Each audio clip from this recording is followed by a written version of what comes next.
So Kaylee, what do we got? Comes to us from Aiden Romanov. He says, I saw the embargo for the full reviews of Black Panther Wakanda Forever lifts tomorrow morning. I'm very excited for this movie, and the first reactions sounded good, but also a little reserved. Do you think the reviews for Wakanda Forever will be strong or weak? Thank you, and bring on the filthy. John, what do you think of the reviews? Overall, do you think they're going to be strong or weak? Well, you know, this email came in last night, so when he said tomorrow. You scared the hell out of me. So when you said they come out tomorrow morning, that is actually today. And yes, today the review embargo left for Black Panther. Now, as you pointed out in the email, when the first reactions came out, a lot of people saw it and said, okay, but what are the full reviews going to be? Because, you know, when you're allowed to give your first quick reaction, most people lean towards, well, let's share the positives that we liked, right? And they keep back some of maybe some of their concerns, whatever, till the full reviews come out. Well, now the full reviews are out. And right now, as of this moment, Black Panther Wakanda Forever, and let's bring up my screen there. Black Panther Wakanda Forever right now is sitting at a 93%, with counting 96 reviews in right now. And they all look pretty strong. Now, I am going to point out first, just so we can get it out of the way, I want to point out some of the more negative ones that have come out about it. They've got some interesting things there. Where's the one I was looking at? The one I was looking at was from Time Magazine. I thought it was an interesting one. Time Magazine wrote, ticking the boxes isn't the same as pulling magic or even insight from thin air. The sad reality is that the show must go on, and without Chadwick Boseman, it's just more of the same. Our job is to pretend that it's enough. That's probably the harshest review I've seen of that. Now, they're not the only ones. The Time Magazine wasn't the only one to give it. Slant Magazine gave it a negative review. Globe and Mail gave it a negative review. This might not all be so deflating if Wakanda Forever worked simply as an action spectacle, but very little here pops. So that's from one of their top critics, Globe and Mail. Detroit News didn't like it, blah, blah, blah. So those are the negative ones. Overall, though, when you look at the reviews, right now, 7 are negative, 89 are positive. And it is what I think a lot of us kind of interpreted from the first reactions, because a lot of the first reactions, they were all positive, but some of them were a little bit more reserved. Like some would say, this movie was great, powerful, emotional. This is not a best picture contender like the first one was, but so a lot of that. And I'm getting that from a lot of this. It's a lot of the stuff that I'm reading, even from the positive ones, it's at times it's sluggish. A lot of people are saying sometimes some of the big ideas they swing for don't quite work, but overall as an emotional experience, everybody says it really delivers. They're all saying that Namor works really well. The lead characters all work really well. So yeah, I mean, again, a 93% does not mean Rotten Tomatoes declares this is out of 0 to 100. This is no, what they're saying is 93% of the people like it, which means chances are I'm probably going to like it. But again, it seems a little bit more reserved than the last Black Panther. Hey guys, we want to take a moment and thank the sponsor of this video, Athletic Greens. Now, I started taking Athletic Greens because I don't eat enough vegetables, and I was looking for a way to make up for that deficit in my diet of those vitamins and minerals that I really needed in my system, and thank goodness I found Athletic Greens, and I literally take it every morning. You see, with 1 scoop of Athletic Greens, you're absorbing 75 high-quality vitamins, minerals, whole foods, source superfoods, probiotics, and adaptogens to help you start your day right. This special blend of ingredients supports your gut health, your nervous system, your immune system, your energy, recovery, focus, all the things. And my wife got onto it, and now she absolutely loves it. You know, tons of people take some kind of multivitamin, and it's important to choose one with high-quality ingredients that your body will actually absorb, like Athletic Greens. So right now, it's time to reclaim your health and arm your immune system with a convenient daily nutrition, especially heading into the flu and cold season. It's just 1 scoop and a cup of water every day. That's it. No need for a million different pills and supplements to look out for your health. To make it easy, Athletic Greens is going to give you a free 1-year supply of immune-supporting vitamin D and 5 free travel packs with your first purchase. All you have to do is visit athleticgreens.com/Campea. Again, that's athleticgreens.com/Campea to take ownership over your health and pick up the ultimate daily nutritional insurance. Out of everybody in the room, you are the one person, Christian, in this room who has seen the whole movie. Yeah. What are your thoughts on the movie, and what do you think? Does it line up with what you're hearing from coming from other people right now? So a lot of even the negative stuff that you read, I understand, right? I do think that at times it gets it's a little sluggish here and there, but I do agree that it's an amazing emotional experience, right? There's the three biggest critiques that I had. One was that I don't think that they used Winston Duke a lot. I would have liked to have seen him used more. I thought they were going to use him more. When he's on, he's great, but he's kind of pushed to the side, and I would have liked to have seen a little bit more of him. I think that the movie was about 15, 20 minutes too long. I think I know we talked about on this show how it was about 245 or 250. It is, and I don't think it needs to be. And I think one of the things is that it suffers from an Iron Man 2 problem where they're trying to push things in the forward for other projects that are coming out. And there's a particular storyline that I won't spoil, but I don't think it was needed. I think it was just to promote something new coming up, and I don't think it was necessary. But the stuff that did work was the way that everyone inside of Wakanda has to now deal, and I think it's beautiful. Namor is great. Angela Bassett is someone that everyone should be talking about. Yeah. Well, she's on the front. She's in the top 5 front runners list on most of the awards trackers, saying she's definitely going to get an Academy Award nomination. So that's the one pushback I would have. With someone saying, "Well, there's no Oscar nominations."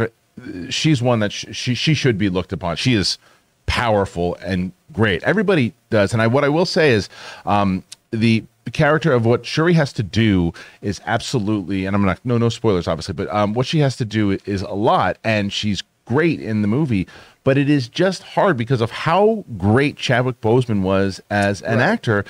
It's hard to take away that star power. It just is. He's noticeably missing. Obviously for the obvious reasons that you're missing him. They address it, but he had it, and everybody does a very good job as a cast. But it is missing just a little bit. But the movie is very emotional, and it returns back to the Marvel stuff that I like. The Thor, Love and Thunder, and the She-Hulk, and all that was stuff. I'm like, this is all we're going to do.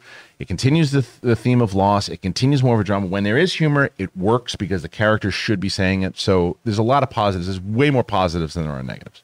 Rob, you're seeing the reviews coming out. Which ones are standing out to you? What elements are you seeing in the reviews that are standing out? Well, I read to you earlier in the Variety review, Owen Gleiberman, who I've always been a fan of his work.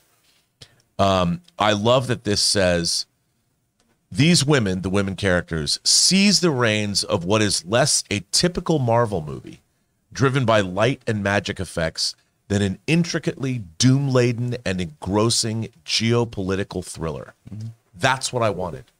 And I'm like, it sounds to me that the movie, I wanted the world building.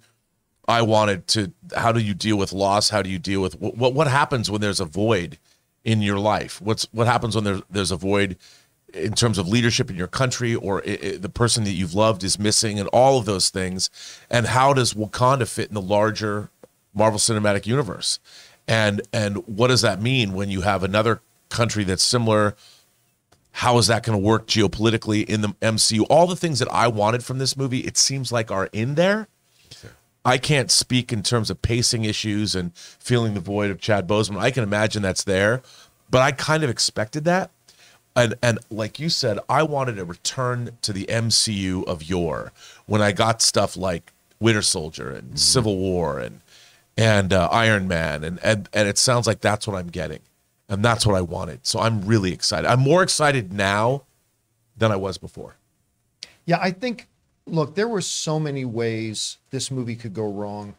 I mean, they were, again, we have to remind ourselves that they found themselves in such an unenviable situation with the passing of Chadwick Boseman. It's like, what do you do? How do you approach it? There were a lot of people, obviously, like me, that believe they should have recast, but understand their reasoning for not recasting. Even if I don't agree, I get where they were coming from. And I know that a director of the caliber of Ryan Coogler, who, listen, I don't think it's hyperbole to say Ryan Coogler is easily in the top 10 best directors right now, maybe in the top 5, because you're talking about films like Creed, Fruitvale Station, the first Black Panther. Like all he's doesn't got a huge resume, but everything he's done has been excellent. So we knew he was going to bring something like that. I'm seeing this movie like most of you guys in the next 48 hours. So I'm deliriously excited about it. And basically what I'm reading a lot of is it's not quite as good as the first Black Panther. Yeah. But that's okay to me. Like I keep this discussion always comes up. Like whenever I would see a new comic book movie, if I happen to see it early, everybody asks, is it the best comic book movie ever? And if you say anything other than it's the best comic book movie ever, everybody goes, oh, so you were disappointed with it. Or, oh, it's a letdown. It's like, no, look, when you put out The Godfather, it doesn't have to be as good as The Godfather Part 1. It doesn't have, I mean, you don't need to be the greatest movie of all time. Just be good, have an impact, make me have an experience, make me feel something. And if this movie can do that, I'm going to be thrilled. I think, Christian, you made a really good point. I mean, this movie could have been The Godfather, but you couldn't ever watch this movie and not think that you're missing your star. Right. I think no matter how good the movie is, there's no way around that. And, you know, they leaned into it. They went in head first. But you're missing, I mean, when I saw Civil War and saw Chad Boseman initially introduced as T'Challa and watching his father speak and then his performance, that guy's, I mean, I loved him in Get On Up already, but within the Marvel Cinematic Universe, he was one of the top, in my mind, 3 pantheon of great characters, more so than even Thor. Yeah. Well, you weren't there for this, but Christian, you I think were sitting right beside me. I remember we were at the El Capitan Theater when they introduced him. When Kevin Feige came out and they did I think it was the Phase 3 announcements, right? Yeah. And they had this moment, to your point, Rob, where they brought out on stage. They had Robert Downey Jr. on stage. They had Chris Evans on stage. By the way, congratulations to Chris Evans being named the 2022 Sexiest Man Alive.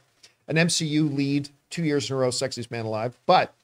And then they brought out Chadwick Boseman. We had those 3 on stage. And you're right, for that brief window, it felt like those 3 were the... Yeah, I mean, I would have thought that T'Challa would then have been the focus, Chad Boseman, because of not just because he was a great actor, but the gravitas. I mean, he emanated soulfulness that not every actor has. And it was in every frame that he was in Civil War, and it certainly was front and center all the way through Black Panther. And the guy was just a magnetic movie star. Well, he went back to what I was talking about with Harrison Ford, right? He played James Brown, Jackie Robinson, and T'Challa. And you never looked and said, "Oh, that's Chadwick Boseman." You believed all 3 were different characters. That's what he was so good. And then when you watch Ma Rainey's, you didn't think that's T'Challa. You didn't think of it. No, that's how good he was. That's my point in this. That it's just impossible to not. But I think that they do a very good job in saying this is how we're going to address that, and this is how we're all going to basically inside of the movie itself, the characters and the actors lean upon each other to make each other stronger and to all work together to bring this story out. So I think they do a very good job of that, and that's as you were saying, that's Ryan Coogler. Well, guys, the full reviews are now out. Right now, it's sitting at about 93%, which is an excellent rating. The common consensus seems to be it's not quite as good as the first Black Panther, but excellent nonetheless. Of course, some people have some bigger criticisms about it. Maybe it's a little too slow in some places. Maybe some of the concepts don't work. But overall, it seems like the reaction to this film is really positive. The question is for you. What's standing out to you with all the reviews that are coming out? And where's your anticipation level right now for Black Panther Wakanda Forever that comes out in just about 48 hours from now? Whatever you guys are thinking, jump down to the comment section below and leave those thoughts there.